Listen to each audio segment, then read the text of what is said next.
Ngayon naman po ay meron po tayong mga bago na umattend ngayon. Ako napapansin ko, may mga bago na uma-attend every Sunday. Ang prayer natin, hindi lamang sila uma-attend, tapos hindi na sila makakabalik. Di ba? So, i-guide natin sila na makita nila yung tamang daan papunta rito lagi. So, tinatawagan natin si Sister Ann Azurin. Sige lang po. Sino po si Sister Ann? Ayan, praise God. And si Donnie Gadingan. Sino po yun? Ayan, praise God. Yung mga nandun po sa right side ko.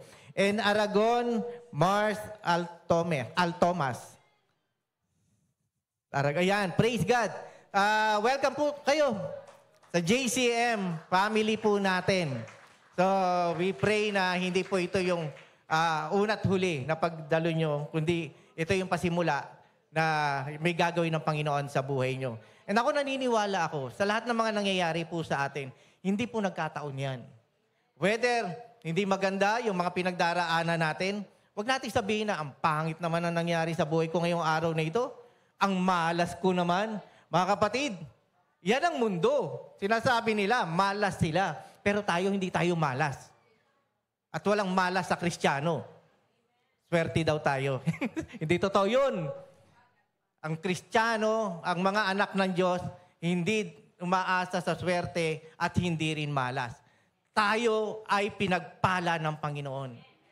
Tinatanggap po ba natin yan? So whether maganda yung nangyayari sa buhay mo ngayong umagang ito o may pinagdaraanan ka, alam mo na merong Diyos na laging nakaalalay sa iyo. Amen po. Ang tatalakayin po natin ngayon, ano ba yung power ng salita ng Panginoon na nagkakaroon ng impact sa buhay natin. Amen? Handa na po ba tayo? Meron bang kalakasan, may power ba na nangyayari sa buhay natin? Naalala ko po yung pelikula na Deep Impact. Di ba? Yung asteroid na pagtama doon sa mundo, ang lakas ng impact. Yung pagtama boom, marami ang maaapektuhan. Ang salita ba ng Panginoon, ganyan sa atin? Pag ba tayo nagbabasa, hindi ko sinasabing nakikinig lang ha. Kasi katulad ngayon, nakikinig po tayo, may natututunan tayo, pero mas may matututunan tayo pag tayo'y magbabasa ng kanyang salita. So sa tuwing meron tayong naririnig at nababasa sa salita ng Panginoon, matindi ba yung impact sa buhay nyo? O parang wala lang? Yung pinagdaraanan mo ngayon, nagbasa ka ng Bible, lumapit ka sa Panginoon, nanalangin ka, walang effect. Meron bang ganun sa atin? Parang walang nangyayari? Dapat may nangyayari. Kaya nga yung salita ng Panginoon, matinding impact sa buhay natin. Hindi po yan impacto, impact sa buhay natin na mararanasan mo merong ginagawa ang Diyos sa buhay mo. Kaya i-check po natin sarili natin ngayon. Simula nung nakilala mo ang Panginoon, meron bang pagbabago sa buhay mo? Pastor, meron. Dati manginginom ako, ngayon lasenggo na ako talaga. Diba? Dati umiinom ka lang tapos naging lasenggo ka na. Hindi po yung pasama kundi yung pagbabago sa buhay natin na ikabubuti mo. May nangyayari. Maganda bang impact sa'yo yung nangyayaring ginagawa ng Panginoon para sa pamilya mo? Pag-aaralan po natin yan. Para sa mga kamag-anak mo, para sa mga kaibigan mo, sa eskwelahan, sa trabaho, sa lahat ng mga taong nakakasalamuhan natin. Kung may impact ang salita ng Panginoon sa buhay natin, tayo ba nagiging matinding impact din sa buhay ng mga taong nakakausap natin? Yes po, Pastor. Noon, kaibigan ko siya. Ngayon, kaaway ko na. Hindi po ganong impact kundi yung impact talaga na may ginagawang maganda sa buhay natin. Pasensya na po kayo, sa tuwing mananalangin tayo ay tumatayo po natin tanda ng paggalang natin sa Panginoon. Sige po, manalangin po tayo. Pwede po magsitayo tayong lahat. Purihin ka, Panginoon. Hallelujah. Salamat, O Diyos. Salamat, Panginoon, sa paumpisa pa lamang, Lord. Bago pa kami dumating dito sa simbahan, excited na kami. Pinili namin, Panginoon, sa kabila ng kabisihan namin sa buhay. Marami kami mga inaasikaso, pero pinipili namin pumunta rito sapagkat dito namin natatagpuan, Panginoon, ang lalo pang nagpapalakas sa pananampalataya namin. Kaya nga po, papuri pa lang at awitin kanina, Lord, talagang matindi na yung impact na ginagawa niyo. Yung banal na Espiritu, Panginoon, talagang siya ang nagbibigay kalakasan sa amin. Nagbibigay katatagan sa amin, nagpapatuloy. Salamat po, banal na Espiritu, aming Panginoon, na siyang nagbibigay ng karunungan sa amin. Katatagan pa sa pananampalataya. Salamat po, Diyos. And alam ko, Panginoon, yung salita niyo, natatanim sa puso namin, Lord, ito'y lalago. Ito'y sisibol, Panginoon, at magbubunga ng napakaraming. Hindi siya bunga, Panginoon, na bubot. Hindi siya bunga, Panginoon, na inuuod. Kundi bunga, Panginoon, na magiging talagang lalago, Father God. At mas marami pang mga halaman ang matatamnan sa puso ng mga taong aming nakakausap. Salamat po, Panginoon. Dalangin ko po, Lord God, na mangyayari yung napakagandang sinabi at pinangako niyo sa amin. Lalabas kami sa lugar na ito na punong-puno ng pag-asa. Punong-puno, Panginoon, ng kalakasan. Yung mga problema namin, Lord God, hindi na namin maiisip sapagkat sa inyong presensya, nakikita na namin, Lord, ang katagumpayan. Nakikita na namin ang katugunan sa lahat ng mga pagsubok na aming pinagdaraanan. Lord, thank you. Binabalik namin sa inyo, Panginoon, ang lahat ng kapurihan sa pangalan ni Jesus. Amen. Sige po, bago po tayo umupo, ati pong muling palakpakan ng Panginoon. Praise God. Sige po, pwede na po tayong magsiupong lahat. Buksan po natin ang Bible natin sa Romans chapter 1, verse 16. Romans chapter 1, verse 16. Praise God.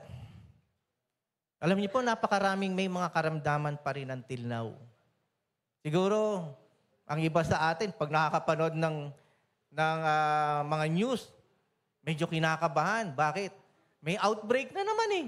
Lalo na sa mga bata, di ba? Kung ikaw ay merong baby, tapos hindi pa nababakunahan ng DPT sa diphtheria, pwedeng matamaan ng yung sakit na, ano nga yun? Basta yung whooping cough. Ha? O yun. Na sa Quezon City po ay nagkaroon na ng outbreak, 4 ang namatay. Hindi ko po kayo tinatakot. Kasi sa mundo, makakaranas tayo ng iba't ibang mga naririnig natin, nangyayari sa buhay natin. Nandiyan ang kalamidad, nandiyan ang maraming mga namatay, nandiyan ang wars. Pero ang Kristiyano, hindi dapat natitinag. Kasi nananalangin tayo eh. Amen. Ginagawa natin kung ano yung dapat. Yung pag-iingat, at yung pagsunod sa kalooban ng Panginoon. Nagbabasa ka nga, pero pinababayaan mo naman ang katawan mo. So maapektuhan ka talaga. Pero mga kapatid, kapon nga nag-uusap kami ni Pastor, nagsabi niya, isa sa mga causes ng hindi natin pagpapatuloy ng paglilingkod sa Panginoon kapag ikaw ay may karamdaman. Totoo naman, di ba? Gustong-gusto mong maglingkod, ang problem, mahina katawan mo. May sakit ka, nahihirapan ka. And meron din sa mga kapatiran ngayon na nakakaramdam ng mga sakit na nararanasan ngayon. Pero, alam mo yon, magtiwala tayo, manampalataya tayo sa Panginoon. Sa kabila ng mga sitwasyon na nararanasan natin sa pisikal na katawan natin, nandiyan ang Panginoon. Siya yung ating kagalingan. Amen po ba? Kine-claim nyo ba na kayo'y pinagalingan ng Panginoon? Yung karamdaman, dadaan lang yan. Pero papagalingin ka ng Diyos. Hindi ko kayo tinatakot. Kasi ito yung pananampalataya ko eh. At kung hindi man ako gumaling, kung anong kalooban ng Panginoon, yun ang mangyari sa akin. Amen po ba? Minsan talagang wala ka na, naghihingalo ka na, Lord, ba't ka ganyan? Nananampalataya ako, pero nandito ako sa banig ng karamdaman. Baka may tinuturo sa'yo. Baka pinagpapahinga ka ng Lord. Nangungusap ang Panginoon sa iyo, masyado ka ng busy sa maraming bagay. Nakalimutan mo na ako. Amen? Nakalimutan na natin ng Lord. Sobrang busy ka na sa maraming bagay. Yung time mo sa Panginoon, napabayaan mo na. Dati excited ka eh, ngayon hindi na eh. Kaya nga sabi rito sa Romans chapter 1, verse 16, hindi ko ikinakahiya ang magandang balita. sapagkat ito ang kapangyarihan ng Diyos para sa kaligtasan ng bawat sumasampalataya. Unay sa mga Hudyo at gayon din sa mga Griego. Ibalik po natin. Sige po. Hindi ko ikinakahiya ang magandang balita. Sino po ang kinakahiya ang salita ng Panginoon dito? Sino ang pinagmamalaki ang salita ng Panginoon?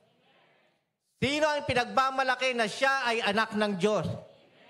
Na ikaw ay born again? Pastor, yes. Hindi ko tinatatwa yan. Pero pagdating sa labas, di ba? Huwag mo ko sabihin, born again ako. Kasi may ginagawa. Lalo na kapag yung nakakasalubong. Experience namin yan. Minsan, makakasalubong mo, naninigarilyo. Si Pastor. Di ba? Di mo naman kung saan mo ilalagay sigarilyo. Kahit masunog yung damit mo eh. Itago mo sa bulsa mo eh. Huwag mo lang maipakita eh. Hindi po kami. Hindi tayo. Sa Panginoon. Alam ng Lord ang ginagawa natin. Kahit nasaan ka, alam niya kung anong ginagawa mo. Wala tayong maililihim sa Panginoon. So, huwag kang matakot, huwag kang mahiya. Kung talagang binago ka ng Panginoon, unti-unting inaayos ka, tinatalikuran mo na yung mga bagay na hindi ka lugod-lugod. Ang katawan natin, ang hirap supilin. Kasi nga, nasa flesh tayo eh. Lalo na kapag yung mga weaknesses mo, yun yung ginagawa mo, ang hirap talagang supilin. Lalo na pag kinantyawan ka na, di ba, ng mga barkada mo, parang di ka naman lalaki, konti lang naman iinumin eh. O di mapapaayon ka na. Kasi nga yan ang trend ng mundo. Pero hindi ka na dyan. Inalis ka na ng Panginoon sa kadiliman. Nilagay ka na sa kaliwanagan. Amen po ba?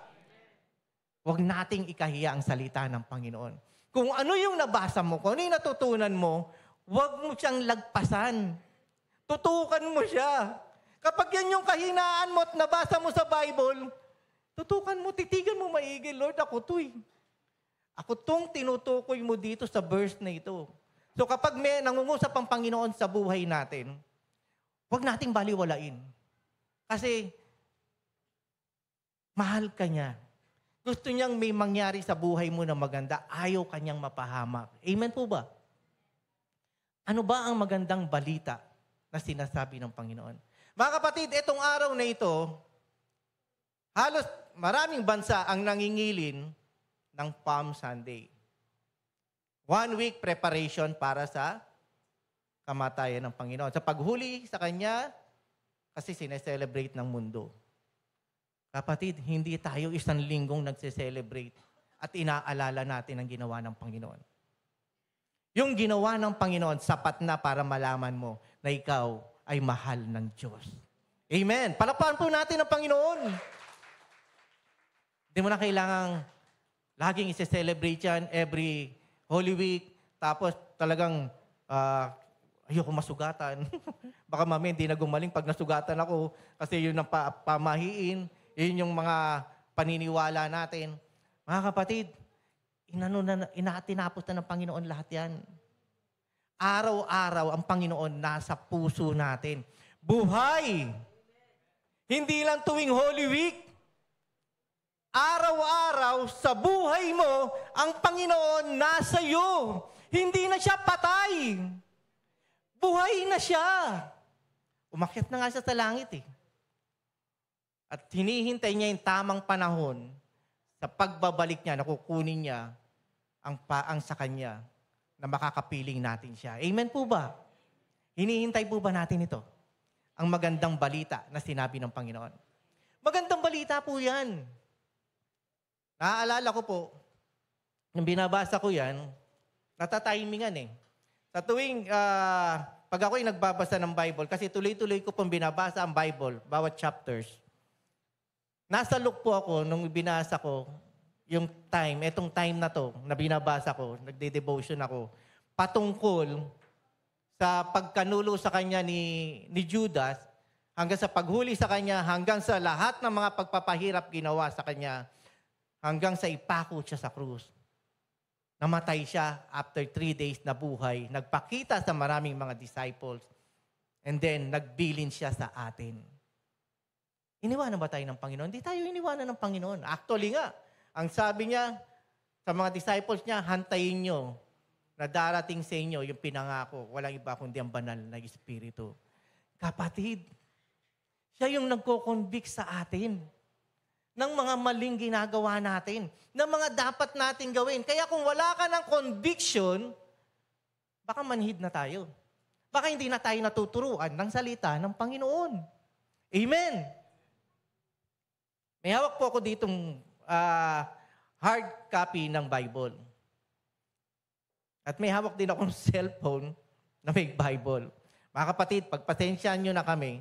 Kasi unang-una, ako talaga, ina-encourage ko bawat isa sa atin magbasa ng Bible. Bawat isa sa atin, kung meron kayong Bible sa bahay, basahin nyo. Naalala ko one time, yung kaibigan ko, pagbukas ng Bible, daming alikabok eh. Di ba? Kasi hindi na nababasa yung Bible, nandun lang sa sulok. Hindi ko na nga alam kung pinandi-display lang sa bahay eh. Naalikabukan na doon, hindi na nagamit. Kapatid, buhay ba to? Hindi po ito buhay. Isa po ito sa bagay, non-living thing.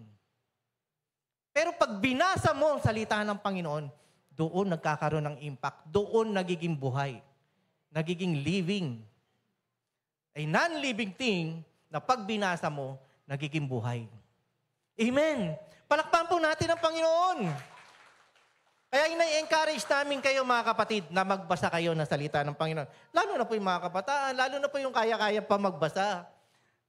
Noon, pag nagme-message ako, ng kabataan pa, madaling magbasa ng Bible at wala pang cellphone. Buksan po natin ang Bible natin sa pabilisan pa nga ng paghanap eh. And medyo nahihirapan na kami. Praise God! Hindi naman masama yung mga high-tech eh. Nasa cellphone na natin ngayon. Mas madali na nakikita pa nga natin. Kaya lang nagiging tamad ang mga tao pag umaasa tayo dito lang. Kaya nga ine-encourage namin kayo na basahin po natin ang Bible natin. Dito man o sa cellphone man nakalagay. Tandaan po natin, ang taong nagbabasa ng salita ng Panginoon, depende po sa atin yan kung ito'y magiging buhay o hindi. Kasi wala rin pinagkaiba yung nagbasa ka lang kaysa doon sa binasa mo, ginawa mo, at nagkaroon ng matinding impact sa buhay mo. Amen! So, hindi lang tayo nagbabasa ng salita ng Panginoon. Mine-meditate natin to. Pinagbubulay-bulay. Alam niyo po ba yung mga ruminant animals, katulad ng baka, na kapag kumain niya ng damo, nginunguya-nguya niya. Napapansin niyo? Kahit ang tagal-tagal na niya kinain yung damo, nguya pa rin siya ng nguya. Alam niyo kung bakit? Ninanamnam niya, dinudurog niyang maigi, tapos yung nalulunok niya, 4 yung compartment yan eh. Ilalagay niya dito, tapos susunod, ilalagay na naman sa pangalawa, pangatlo, hanggang pang-4. Matindi yung proseso bago lumabas. Tayong mga Kristiyano, mga anak ng Panginoon, na tinuring, na sinasabi rito, huwag mong ikakahiya ang magandang balita. Kung ano yung natutunan mo, yan ang ipakita mo sa mga tao. Yan yung matinding impact sa buhay mo. Nagiging magandang ehemplo ba tayo sa pamilya natin? Sa asawa mo, sa mga anak mo, sa kapatid mo. Naaalala ko po na may mga missionaries na nagpupunta sa iba't ibang lugar. Praise God! Kasi hindi ko pa inaanong mga missionaries kasi ako nga gusto kong mag-mission eh. Nagpupunta-punta rin ako dati sa iba't ibang lugar. Nakarating na ako ng Mindoro para mag-mission kami. May dala-dala kaming film showing para ipakita sa mga tao yung mga Christian movies, yung impact ng salita ng Panginoon. Pero, mga kapatid, depende po yan sa pinagagawa sa atin ng Panginoon kung tayo'y magmi-mission sa ibang bansa o sa ibang mga lugar. Kaya lang, unahin muna natin yung pamilya natin before that. Ngayon, kung talagang pinapahayo ka sa ibang lugar at sinasabi ng Panginoon yan, gawin niyo po. Gawin niyo po. Pero i-check niyo po muna. Ikaw ba'y naging magandang example muna sa pamilya mo? Sa mga kamag-anak mo? Sa mga kaibigan mo? Bago ka humayo sa iba. Ako, aminin ko, nasabihan din ako ng mga kamag-anak ko, Mas mababait ka pa sa mga iba tao eh. Sa pamilya mo, nakakalimutan mo na eh. Masakit po. Nasasabihan ka? Sino na nasabihan ng ganon? Inuuna mo pa yung iba eh. Oo nga, nagpipreach ka, nagpapastor ka, pero kami pamilya mo, napabayaan mo. Bakit sinecheck din tayo na, teka muna, meron ka pang kapamilya na nasa paligid mo, anong impact mo? Maganda yung ginagawa mo sa labas, baka pagdating sa loob, hindi ka magandang ehemplo. Huwag mong ikahiya ang magandang balita. Kilala na ako nila, pastor eh. Ikaw na lang ang mag-preach sa kanila. Gawin mo kung anong dapat. Bahala ang banal na Espiritu na tumulong sa iyo at magbigay ng karunungan. At bahala ang Panginoon na magbigay ng impact. Yung seed na natanim sa puso ng mga taong nakikinig sa iyo, bahala ang Panginoon na magpalago nun. Ang isang halaman po, ay merong nagtatanim, merong nagdidilig, merong nagtitrim, at merong nagpapalago ng halaman. Nakuha niyo ibig sabihin? Yung part mo, ginawa mo. Yung part ng Panginoon, gagawin niya. Pero gawin mo yung part mo. Hindi ka makakapagbigay ng magandang example sa iba kung hindi mo isa sa pamuhay muna. Lord, ang prayer ko, yung kaibigan ko, hindi pa nakakakilala sa inyo, Lord, dalangin ko na, iba na lang gamitin mo, Panginoon. Huwag na ako. Kasi kilala niya ako eh, di ba? Huwag. Unahin mo muna. Ikaw muna. Pagpagamit ka sa Panginoon. Ipakita mo sa kaibigan mo, pakita mo sa kakilala mo kung ano talaga yung ginawa ng Panginoon sa buhay mo. Amen po ba? Sabi po rito, sapagkat ito ang kapangyarihan ng Diyos para sa kaligtasan ng bawat sumasampalataya. Pakitaas po. Sumasampalataya. Unay sa mga Hudyo, gayon din sa mga Griego. Mga kapatid, ang kaligtasan, hindi po para sa mga Griego. Una, sa mga Hudyo. Pero, nung dumating ang ating Panginoong Jesucristo, at nung namatay siya sa krus ng Kalbaryo, kung mapapansin nyo, merong isang kwento sa Bible na yung Syro-Phoenician woman na nagmamakaawa sa Panginoon na lumapit, Panginoon, may sakit po ang aking anak. Pagalingin niyo po siya. Ano sabi niya? Hindi ko muna anuhin yung iba. Ako ay para doon sa mga Hudyo, ang kaligtasan. Pero Panginoon, ang mga pagkain, may mga nauhulog sa table at kinakain ng aso. Alam mo, nakita ng Panginoon yung pananampalataya ng Griego eh. Anong sabi niya? Dahil sa pananampalataya mo, magaling na ang anak mo. Ginawang example lang yun.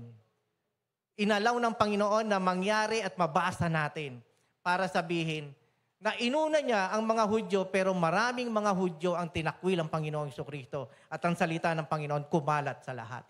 Praise God! Hindi man tayo Hudyo, pero minahal tayo ng Panginoon. Kahit tayo ay kabilang sa mga Gentiles, ang kaligtasan ay nakarating sa atin. Amen po ba? Palakpakan natin ang Panginoon! Grabe.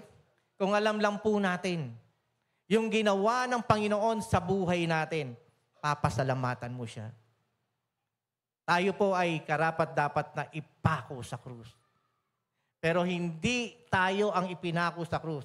Ang Panginoon na para tayong maligtas. Ang sabi po rito sa 1 Corinthians chapter 2, verse 4 to 5. 1 Corinthians chapter 2, verse 4 to 5. Sa aking pananalita at pangangaral ay hindi ko sinubukang hikayatin kayo sa pamamagitan ng mahuhusay na talumpati at karunungan ng tao. Subalit nangaral ako sa pamamagitan ng kapangyarihan ng Espiritu upang ang inyong pananampalataya ay masandig sa kapangyarihan ng Diyos at hindi sa karunungan ng tao. Ang daming magagaling magsalita. Ang daming may mga alam sa Bible. Mga verses. Kausapin mo, ay, nandito lang yan. Bibigyan kita ng maraming verses. Pero buhay ba? Kaya nga, sabi ng Panginoon, malalaman mo ang karakter ng isang tao sa kanyang bunga. Kaya kung ang puno ay mangga, ang bunga niyan mangga, hindi yan magbubunga ng ubas. Mangga nga yung puno eh, di ba? So kung ano yung puno, yun din ang magiging bunga. So kung ano ka, lalabas sa'yo yung bunga na ginagawa mo. Kapatid, kung ikaw ay born again, kung ikaw ay anak ng Diyos, ang karakter ng Panginoon ay mapagpatawad, matututunan mong magpatawad. Kung ikaw, ang Panginoon ay mapagbigay, matututunan mong magbigay.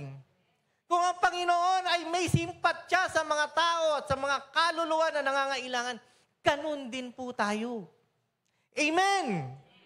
Karakter ng Ama eh. So anak niya tayo, dapat ganun din ang maging karakter natin. So kung hindi ganun ang karakter natin, baka mamaya anak ka sa labas. Baka mamaya anak tayo sa labas. Kasi hindi mo katulad yung ama mo. So kung ano yung ginagawa ng Ama, dapat gawin natin. Amen. Amen po ba? Yun ang nakalagay sa Bible.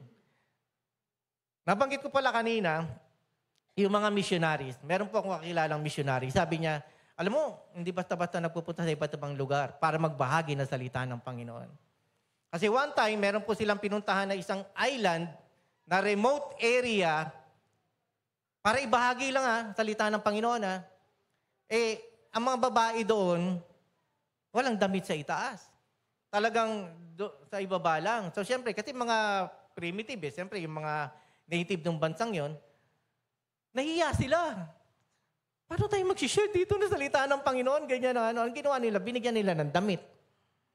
So, nung binigyan nila ng damit, kinabukasan, nung nakaharap nila, binutas nung mga ano yun dito. Kasi sanay sila na nakaganon, di ba? So, wala na silang magawa. So, kailangan talagang alisin mo yung malisya mo pag magbabahagi ka ng salita ng Panginoon. Kasi yun sila eh. Ipakita mo sa kanila kung ano yung tama at dapat nilang gawin.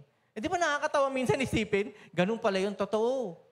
Minsan magugulat ka na lang, yung lugar na pupuntahan mo, ayaw nilang tanggapin ang salita ng Panginoon. Hindi lang itatakwil ka nila, baka pwede ka nilang patayin. Kaya napakahirap mga kapatid. Tayo, free country tayo. Naalala ko nga po yung si Sister Susan, na asawa ni Pastor Mike, na nagkukwento sa atin one time, yung taga Jeddah, di ba? Na nandito na ngayon, yung hipag ni Pastor Next. Kinukwento niya, pasalamat kayo mga kapatid. Blessed kayo kasi ang salita ng Panginoon, pwede niyong ibahagi kahit saan. Kami, nahihirapan kami nung tago kami. Na pwede kaming patayin, pwede kami ikulong, pwede kaming patayin or what? Pahirapan. Kasi nga, ayaw ng country na yon, ng mga religion, lalo ng mga Christians. Tayo, nakaupo ka lang sa upuan mo. Huwag natin masyadong limliman, walang mga itlog dyan. Di ba? Na mapipisa. Gawin natin yung sinasabi ng Panginoon sa buhay natin. Ano ba yung impact ng salita ng Panginoon sa buhay ng mga Kristiyano? Hindi ko pala napakita sa inyo ang topic natin. Ang topic natin ngayong umagang ito. Ang topic natin is all about the power of the gospel. May nagbahagi sa iyo ng salita ng Panginoon nung nakilala mo ang Panginoon. Amen? Nung na-born again ka. Nung tinanggap mo siya. So yung pagbibigay sa iyo ng salita ng Panginoon, dapat yung impact na yon ibahagi mo rin sa iba. So, paano yan? Paano mangyayari sa buhay mo na ito ay talagang ginagawa mo? Pinapakita mo. Makikita sasabihin ng mga tao, wow, sabi ko na nga ba, born again ka eh. Kasi nakikita ko sa ginagawa mo, sa kilos mo. Di ba, praise God? Ang ganda pakinggan. Kaysa naman sabihin siya, born again ka nga. Di ako naniniwala. Di ba yung doubt sa'yo? Born again ako, umaatin ako dyan sa JCM. Talaga? Umaatin ka dyan? Di ba parang nakakaya? Bakit? Kasi alam niya ugali mo eh. Alam niya kung sino ka, kung meron kang nangyari sa buhay mo na maganda. Pero kapag may nakita sa'yo, pare, grabe, ang dami na bago sa buhay mo. Dati ganito ka, ngayon bago ka na. Mas maganda ang impact na ginagawa ng Panginoon. Mga kapatid, gawin mo lang. Kung ano yung sinasabi ng salita ng Panginoon na nabasa mo, bahala ang Lord. Yung sinasabi mong, yung asawa ko hanggang hindi nagbabago eh. Hindi ko may sama sa church eh. Pag-pray mo lang. Pakita mo sa Kanya.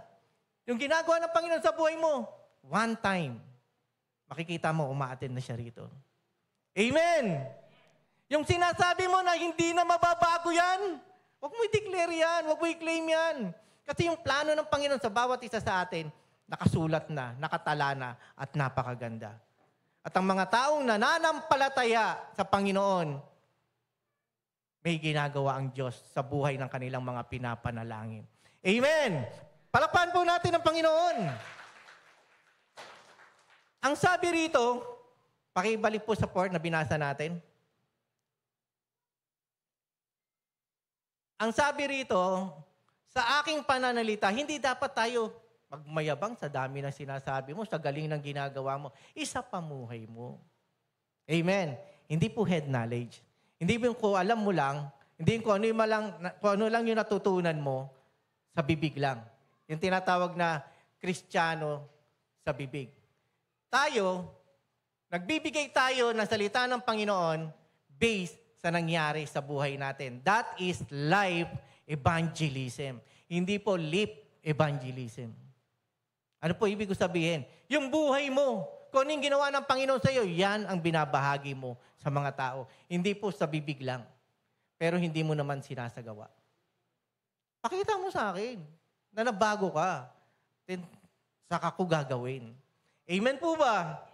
Kaya nga yung mga bata, kung ano yung nakikita sa matatanda, absorb ng mga bata. Ang bilis niya na. Yung mga bata, magugulat ka na lang, wow, ang galing mo mag-cellphone na. Ang galing mo magpipindot ng ano. Ang saya-saya natin, tuwan-tuwa no? Ngayon, pag lumalaki na sila, hindi ka na matigil sa cellphone. Lagi mo na lang hawak yan. Hindi ka na kumakain. Ang payat mo na. Noon, tuwan-tuwa ka eh. Ang galing mo, 2 taon. Pumipindot ka, nakukuha mo na kagad doon sa dapat mo puntahan. Depende sa atin po yan kung paano natin tuturuan yung ating mga anak. Kasi kung ano yung nakikita ng mga bata sa mga matatanda, nagagawa po nila. Kasi yung isip nila, parang sponge na kayang i-absorb yung mga nakikita sa atin. Amen po ba? Kaya, check natin, sarili natin. Baka nga, meron tayong nagawa na hindi tama, na hindi nakakabuti sa ating mga anak. Tayo muna, pakita natin. Meron nga akong kapatid Yung anak niya, 9 years old pa lang, tinuturuan na niya uminom Di ba? Sasabihin mo na, ay okay lang yan. Pero konti lang, inumin mo. Bata ka pa. Saka na, pag malaki ka na. Ay kung anong ginagawa mo sa anak mo, lalaki talaga yan, nang tinuturo mo sa kanila. Amen. Pinakamahalaga sa lahat, nabuhay sa atin ang salita ng Panginoon. Life evangelism kesa sa lip evangelism. Mas marami kang natututunan at nangyayari maganda sa buhay mo. Mga kapatid, kahit punta ka ng punta sa church, basa ka ng basa ng Bible, lagi mong kasama na nananalangin, pero kung hindi buhay sa iyo, hindi nababago ang karakter mo, useless po lahat yan. Magugulat ka na lang, unti-unti, pag nahihirapan ka na at nagkakaroon na ng problema, mapapaisip ka na ayoko na. Kasi nga, yung salita ng Panginoon, hindi masyadong nagkaroon ng magandang impact sa buhay mo. Amen po ba? Ang sabi po rito sa 1 Corinthians 1 verse 18 to 24. 1 Corinthians chapter 1, 18 to 24. Mga kapatid, baka ma-misinterpret niyo ako, hindi masamang mag-aral ng salita ng Panginoon. Kailangan po natin yan. Pag-aralan mo yung second coming, pag-aralan mo yung mga katuruan sa Bible, alam po natin yan, dapat natin gawin yan. Kaya lang, nagiging useless yan kapag puro sa utak lang, pero hindi mo sinasa pamuhay. Amen po ba? Sabi rito, ang mensahe tungkol sa pagkamatay ni Kristo sa krus ay kahangalan para sa mga taong napapahamak. May magandang impact po ba yung ginawa ng Panginoon sa kamatayan, sa krus ng Kalbaryo? Ang sabi rito, kahangalan sa mga taong parang wala lang. Walang nangyari. Namatay si Christ, wala na nangyari. Kinutya-kutya siya, okay lang. Pinagtatawanan siya, okay lang sa atin. May magandang impact po ba ito? Ngunit ito'y kapangyarihan ng Diyos para sa ating mga naliligtas. Sino pong tuwang-tuwa na iniligtas siya ng Panginoon? Praise God. Ang sabi rito, next, sapagkat nasusulat, sisirain ko ang karunungan ng marurunong at gagawin kong walang saysay ang katalinuhan ng matatalino. Ano ngayon ang kabuluhan ng marurunong, ng mga tagapagturo ng kautusan, ng mahuhusay na debatista sa kapanahunang ito? Ipinapakita ng Diyos na ang karunungan ng sanlibutan ito ay pawang kahangalan lamang. Dami nating alam ng mga relihiyon, di ba? Labanan dito, labanan doon. Ako ang anak ng Diyos. Ako ang sugo. Dami nilang sinasabi. Pero nakikita ba sa buhay nila yung pagbabago? May mga nagmumura dito, mayroong mga ginagawang hindi maganda. Pero sabi rito, 21, sapagkat ayon sa karunungan ng Diyos, hindi niya pinahintulutang siya'y makilala ng tao sa pamamagitan ng kanilang karunungan. Ang ibig sabihin po dito mga kapatid, yung wisdom galing sa Panginoon. Kaya nga pag nagbabasa ka ng salita ng Panginoon, hindi mo maintindihan, pray for wisdom. Siya ang magtuturo sa iyo kung ano ang sinasabi ng salita ng Panginoon para sa iyo, hindi para sa katabi mo. Amen. Sabihin mo sa katabi mo, para sa akin ang salita ng Panginoon. Sabihin mo naman sa kabila, oo nga, para sa iyo yan. Diba? Pag tinatamaan tayo meron nga akong nakakausap Pagbaba ko ng stage, sabi, Pastor, nasaktan na naman si ganito, lagot ka. Diba? Ang salita ng Panginoon, sa atin muna, bago ka magturo sa iba. Kasi para sa lahat talaga yan. Sabi rito, sa halip, may narapat niyang iligtas ang mga nagpapasakop sa kanya sa pamamagitan ng magandang balita na aming ipinangaral, na sa tingin ng iba ay isang kahangalan. Nakakita na kayo ng mga Kristiyano na kapag may nasasapian ng demonyo o may sakit, sa pangalan ni Jesus, ng Bible na ito. Sabi ko nga sa inyo, non-living thing to Nagiging buhay ito pag binasa mo at isinapamuhay mo. Amen? Maraming natatakot panalangin. Lalo na pag may mga karamdaman. Ay, sis, brother, pag-pray mo naman. Kasi matindi na yung sakit niya. Lord, matindi na nga, isang bulati na lang ang pipirma Pag pinag-pray ko to, baka mamatay. Sisihin pa ako. Totoo naman, di ba? Kakabaka-baka na ngayon. Di mo alam kung ano yung pagpe-pray mo, di ba? Para playing safe, ang prayer mo, Lord, kung ano yung kalooban mo mangyari. Di ba? Para pag namatay, will mo yan, Lord. Pag nabuhay, praise God! Grabe yung power. Ipanalangin mo siya. May authority na binigay ang Panginoon sa atin. Sa pangalan ni Jesus. Amen. Nakita ka na nagpe-pray ng mga kapatiran, in Jesus' name. Di ba? Di mo alam yung panginginig niya kung grabe talaga yung authority dahil sa takot di ba? May authority na binigay ang Panginoon sa iyo. Gamitin natin. Kaya nga ako, yung pag nakakasama ko ni Pastor Next na nag-ano kami sa bahay na may mga demonyo, sasabihin niya sa may-ari ng bahay, ikaw ang mag-pray at ikaw ang magpalayas. Di ba? Sasabihin ng may-ari, Pastor, kaya nga kita pinapunti sa sarili-sarili siguro, di ba? Ganun ba? Ewan ko, may mga kwento sila Pastor Next Basta meron kaming kasama talaga na nung kasama ko siya, siyempre, testimony ko yun kasi kasama ko siya Na nung sinabi ni Pastor Next na ipag-pray talaga, sabi ni, yung sa Villamor, di ba? Ni Ate Carol, sabi niya, sa pangalan ni Jesus, umalis ka, demonyo. Alam mo yun, parang wala talaga. Siyempre, hindi mo alam kung hindi mo anong gagawin mo di ba? Hindi ganyan, sabihin mo talaga. Palayasin mo. Sa pangalan ni Jesus. Di ba? Kasi kapag takot ka, baka mamaya yung demonyo pumasok sa'yo pag hindi ka talaga ready. Pwede kang pasukan. Baka maging magaya tayo kay Seven Sons of Sceva na, nagpapalaya sila ng demonyo sa pangalan ni Jesus, gayahin natin. O di nagpalaya sila ng demonyo, ano nangyari? Sila ang napalaya sa bahay. Kasi paglabas nila ng bahay, gula-gulanit na yung mga damit nila, bugbog sarado sila sa demonyo. Lumayas kayo dito! Hindi ko kayo kilala! Diba? Baka ganun ang sabihin sa atin ng demonyo. Anak ka ba ng Diyos? Hindi mo nga sinasapamuhay eh. Kapatid, hindi ko kayo tinatakot. Kasi lahat naman tayo nagkakamali, nagkakasala. Pero humingi tayo ng kapatawaran at pinapatawad tayo ng Panginoon. At tinatalikuran natin yung mga kasalanan na ginawa natin. Kaya kung lalaban ka sa battle, hindi ka lumalaban sa isang matinding battle na nakashort ka lang o nakasalawal. Dapat ang suot mo talaga, armor of God. Hindi nakasando, saan po tayo pupunta, pastor? Di ba? Tapos ang dala mo, toothpick. Hindi sandata. Di ba? Tapos yung shield mo, plastic. Pag nanuhan na ng apoy, sunog. Ako, pastor, hindi ko na kaya yung kalaban, ang bigat-bigat na. Dapat ready and prepared po tayo. Kaya magbasa po tayo ng salita ng Panginoon.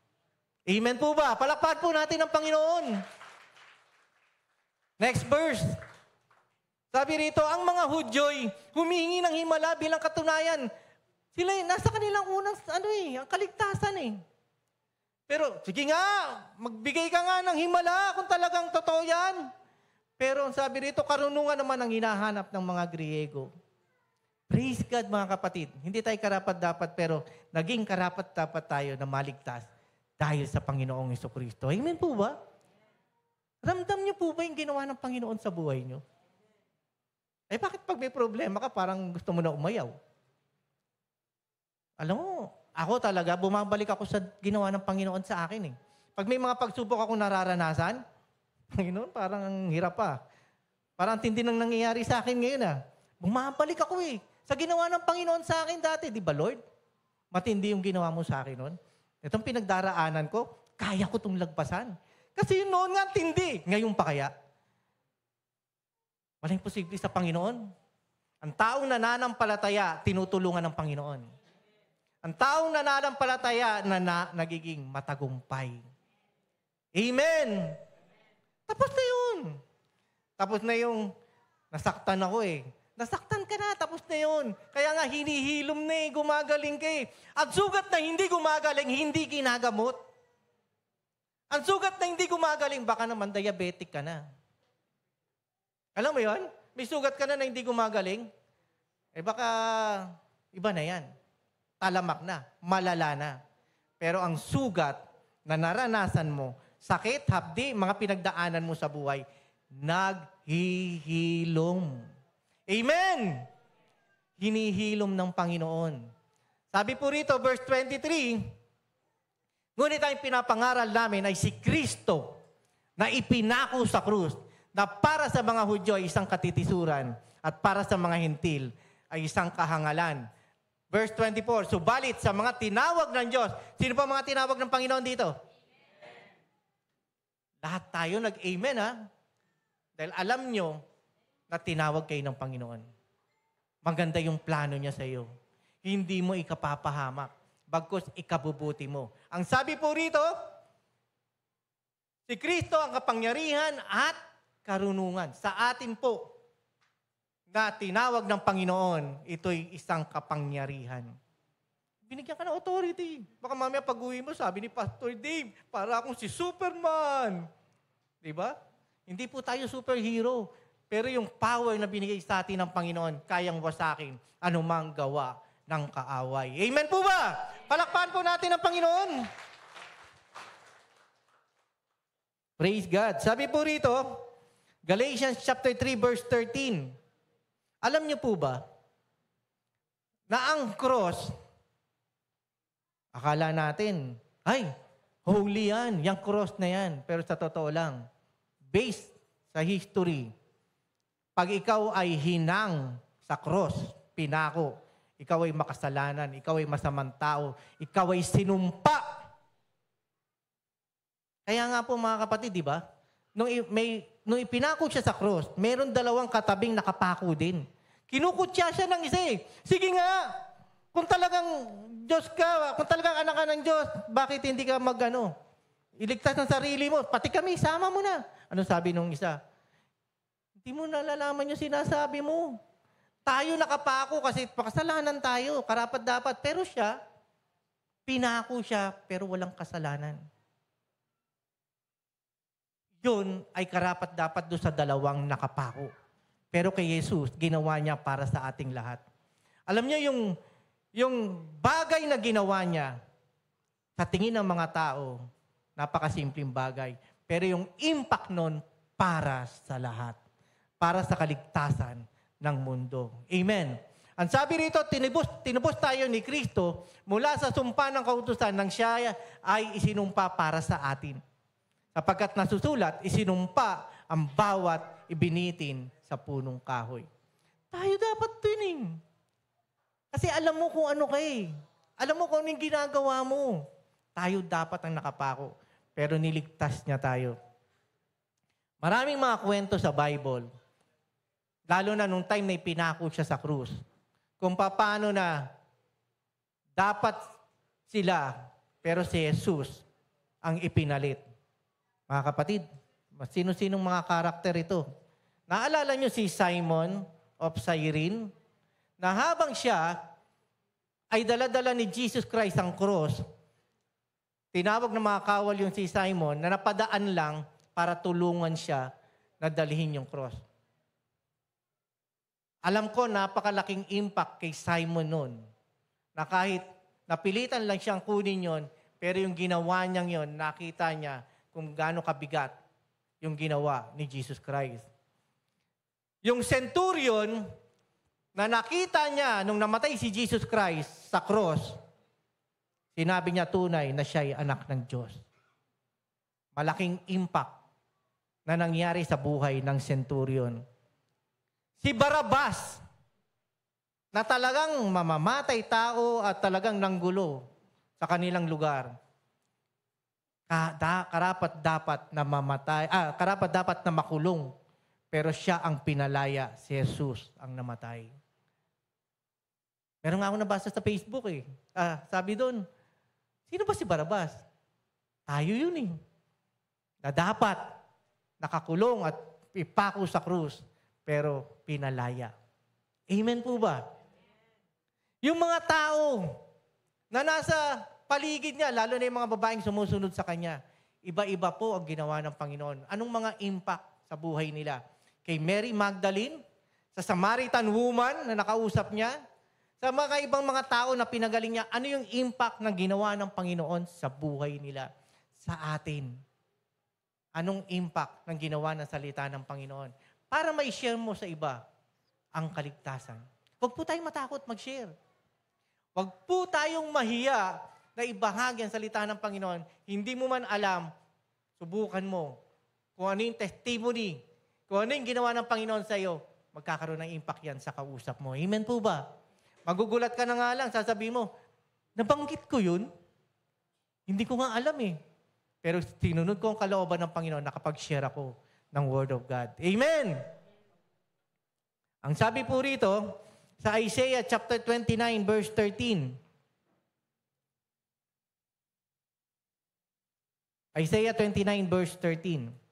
Sabi rito, sasabihin naman ni Yahweh, sa salita lamang malapit sa akin ang mga taong ito. At sa bibig lamang nila ako ginagalang. Subalit, inilayo nila sa akin ang kanilang puso at ayon lamang sa utos ng tao ang kanilang paglilingkod. Mga kapatid, alam ng Panginoon kung ang puso mo ay napakalayo. Gusto mong maglingkod, pero hindi ka sumusunod sa kalooban ng Diyos. Naririto po tayo, mga kapatid. Naririnig natin ang salita ng Panginoon. Nangungusap siya sa bawat isa. May pinapagawa siya sa iyo. May inaayos siya sa buhay mo. May pinapaalis sa iyo na hindi maganda. Sundin po natin ang kalooban ng Panginoon. Kasi magiging useless lahat ng ating mga naririnig at nababasa kung hindi naman tayo susunod sa kalooban ng Panginoon. Amen. Alam niyo yung laro na limbo rock? Pakita nga yung ano. Alam niyo, yung mga bata tayo, at actually hanggang ngayon meron pa namang ganyan Yung mga iba, hindi ko alam kung alam nila yung laro na yon. Wala? Ayan. Ay, di yung isa. Pinasa ko sa iyo kanina. Ayan. Alam niyo yan? Yung may tali tapos gaganong ka. Alam niyo yan? Hanggang pababa ng pababa. Mga kapatid, maraming Kristiyanong ganyan. Nauna ang paa mo na maglingkod sa Panginoon pero ang puso mo layo-layo sa Kanya. Ang tendency nga, pababa na pababa ka, baka bumagsak ka na ng tuluyan. Naglilingkod ka nga sa Panginoon, pero ang layo-layo ng puso mo sa Panginoon. Grabe, no? Game lang yan. Pero nung alam mo na inano sa akin ng Panginoon, totoo naman. Maraming mga Kristiyano ang ganyan. Kaya naman, habang sila ay naglilingkod sa Panginoon, pag nagkaroon ng problema, bumibigay na, bumibitaw na. Nagkaroon ng problema sa pamilya, ayoko na, nasaktan ng pamilya ko. Nagkaroon ng problema sa sarili, hindi ko na kaya. O, di maglimburak ka. Papalis, papalayo. Nauuna ang paa, pero ang puso ang layo sa Panginoon. Alam ng Panginoon kung ano laman ng puso natin. And I pray na maging kalugod-lugod po tayo sa Kanya. May inaayos po sa atin eh. Magpabago po tayo. Magpabago po tayo. Hindi po tayo mga Christian lang na Chris tapos Chan. Di ba? Hindi po tayo nagpapataba ng Chan. Christian sa puso, isinasa pamuhay natin. E naalala ko yung merong nanalangin na kuba di ba? Nung pinag-pray, nawala yung sa likod eh. Bay napunta sa tiyan, lumaki. Di ba? Pastor, gumaling nga ako sa likod, napunta naman dito sa tiyan. Marami pong mga ganyan. Atin tayo ng Bible study, bakit? May kainan dun eh. Punta tayo dito, bakit? May kainan dyan eh. Dapat, tagpupunta tayo sa gawain sa Panginoon. Una, para tayo lumago. Kasunod na lang yung pagkain, syempre, di ba? Kumbaga, ina-enjoy lang natin yung mga fellowship. Kaya may mga food. Pero unahin natin ang paglago sa Panginoon. Amen po ba? Mamaya po ay may presentation ng Cheddar Art Ministry. So, during tithes and offerings po natin yan. Iba't ibang, basta ipepresent yun mamaya, iba't ibang klase ng tao, yung buhay na nangyayari sa mga tao, may pag-asa pa ba? May pag-asa pa ba kapag meron kang mga problemang matitindi? May pag-asa pa ba? May pag-asa sa Panginoon. Ang sabi po rito sa Hebrews chapter 4 verse 12.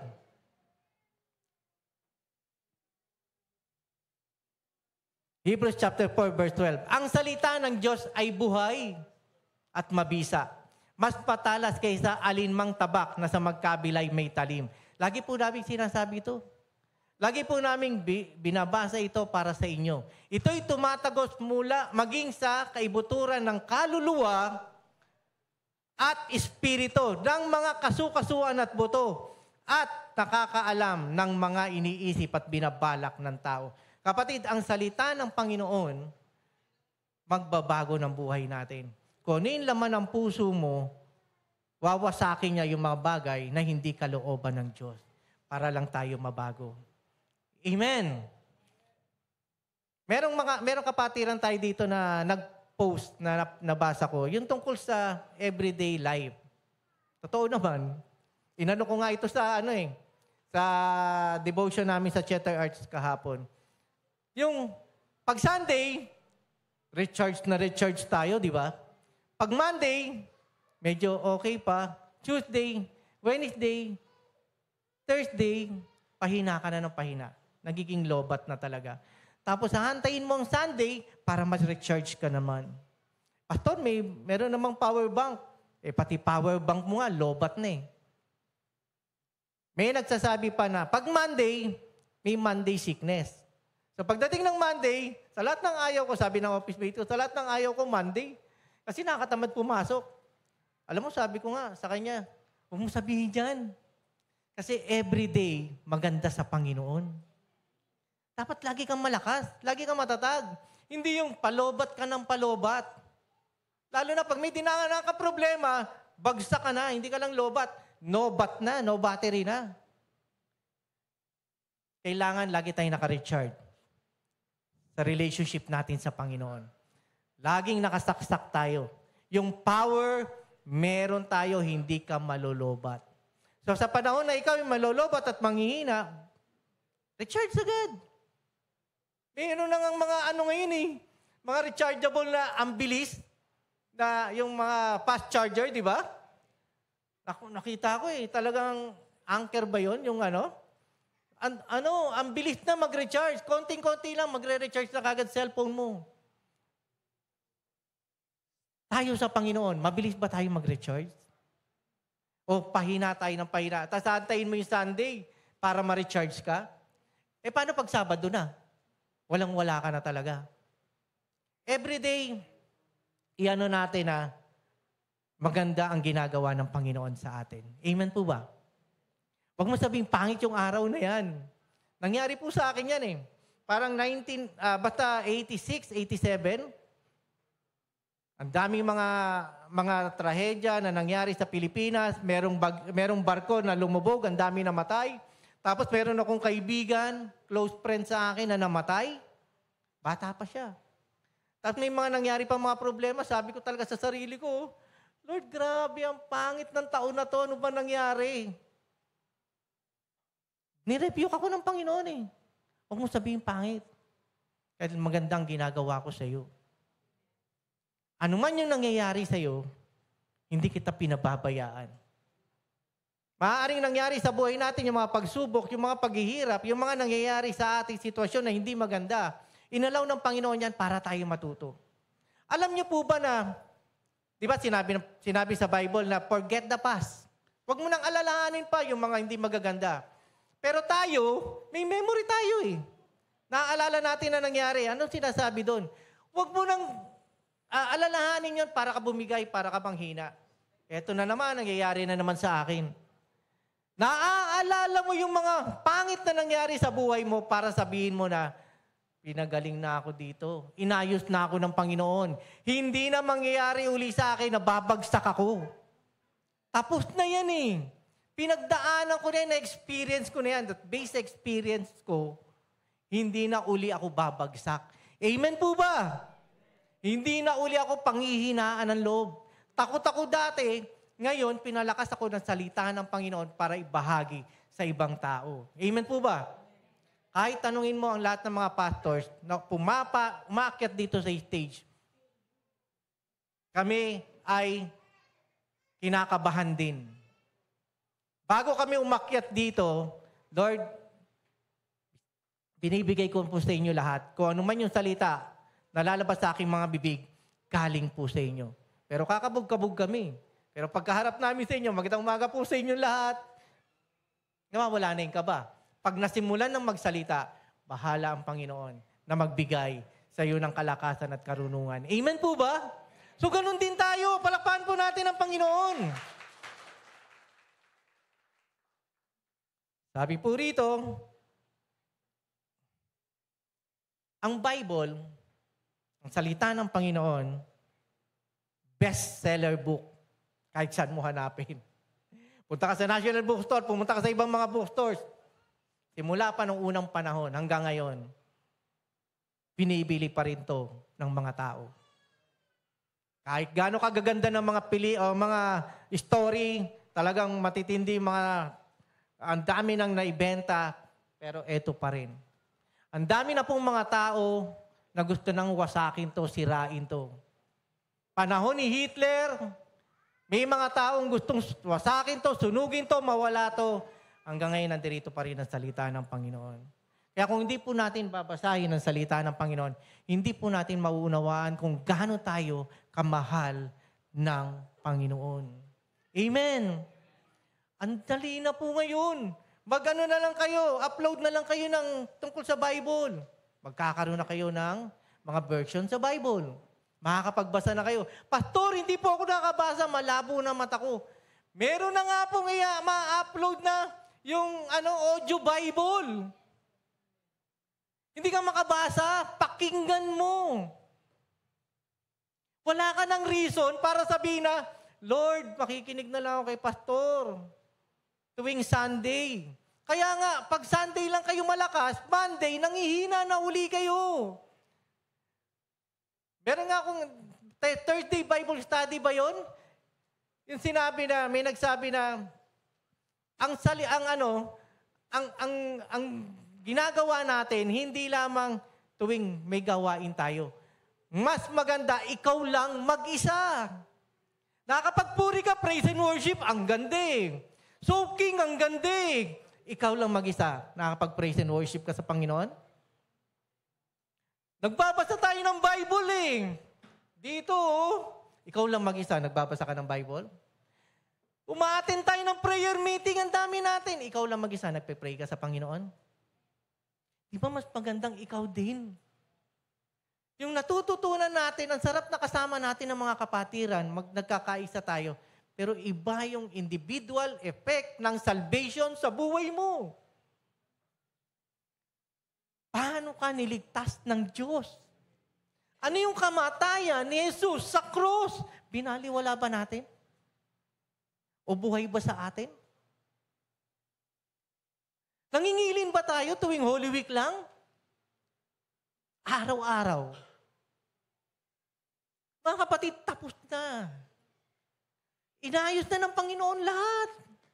So nasa sa atin yan kung paano magkakaroon ng magandang impact sa buhay natin ang salita ng Panginoon. Hindi nyo alam ang buhay natin. Hindi natin alam. Hindi mo pwede sabihin, bata pa ako, pastor. Now is the time. Now is the day of salvation. Sa mga kapatiran dito na hindi pa nakakakilala sa Panginoon, kung hinihipo po tayo ng Panginoon, sa oras na ito, na sinasabi niya, anak, ang tagal na panahon na kumakatok ako sa puso mo. Hindi nagkataon na narito ka nakikinig ng aking mga salita. Ito na yung panahon na magkaroon tayo ng personal na relasyon sa Diyos. At meron sa atin dito, mga kapatid, nang matagal na nangungusap ang Panginoon, matagal ka ng Kristiyano. Matagal ka nang tumanggap sa Panginoon. Pilit mong tinatalikuran ang sinasabi ng Lord sa buhay mo. May pinapagawa siya sa iyo Lord, saka na, next time na, pag okay na ako. Now is the time. Yung oras na sinasabi ng Panginoon na sumunod tayo sa kanyang kalooban. Pwede pong magsitayo tayong lahat.